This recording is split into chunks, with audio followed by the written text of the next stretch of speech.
Hi, I'm Lisa Prowse. I'm one of the owners of a bike shop in Penticton, BC called The Bike Barn. And today I'm going to show you how to change a flat tire. One of the things that I like to explain right off the bat is that you don't need to be big and strong. You don't need super strong hands to do this job.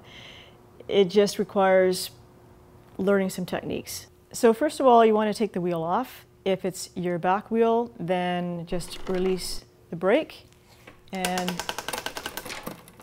get the chain down into the smallest cog at the back. That way you can get the derailleur right out of the way. It's going to be a lot easier to get the wheel off and especially back on. Release the skewer and pull the wheel out. If you have a bike with a horizontal dropout like the Cervelos, then do yourself a favor and just take the skewer right out. It will pop out much more easily, both out and then getting it back in. Start by deflating the tire if there's any air left in it. Then make sure that you unstick the tire from the rim. This will make it way easier to get off. In fact, this step will sometimes enable you to take the tire off without even using tire levers. If tire levers are needed, I usually start about 2 or 3 spokes from the valve stem. Use the lever end to get under the lip of the tire and the hook end to hook it onto a spoke. Use a second and third one if you have to. If the tire is not too sticky, then slide the lever around until the side of the tire is off. Then, if necessary, use the lever to get the other side off. Take the time to check for the cause of the flat. Just run your fingers through the inside of the tire all the way around, checking really carefully for staples, pieces of glass, thorns, anything that could be stuck in there.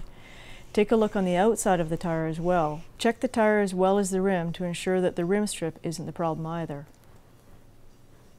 Now when it comes to putting it all back together, start by inflating the tube, just a bit, just enough to hold its shape.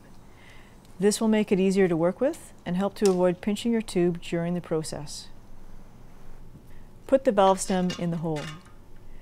I always line the brand name up with the valve stem. It allows you to find those mysterious reoccurring flat tires by using the brand name as a cross-reference point. Pull the tube out of the way and just leave it for now. Put the one side of the tire on. It's fine to use a tire lever at this point if you have to, because there's no tube to pinch. Pop the tube in, and you can see how easy it is to do this with the tire slightly inflated. Now if you're doing this at home and you have a workbench to work on, then you can use it to your advantage for the last bit of this process. But chances are you'll be doing this on the roadside somewhere. So if you are on the roadside, just squat down and use your body. It will give you way more leverage to work the tire on, and it will save your lower back as well. I always start opposite the valve and finish at the valve stem. That way you won't be stressing the stem for the last step, and it seems to make it just a bit easier to put on. The last stage is usually the toughest, but not as impossible as you might think. First of all, remember about unsticking the tire when taking the tire off? Well, the same step can be used here to help give you a little more slack to work with. I use this part of my hand. It helps me out a lot.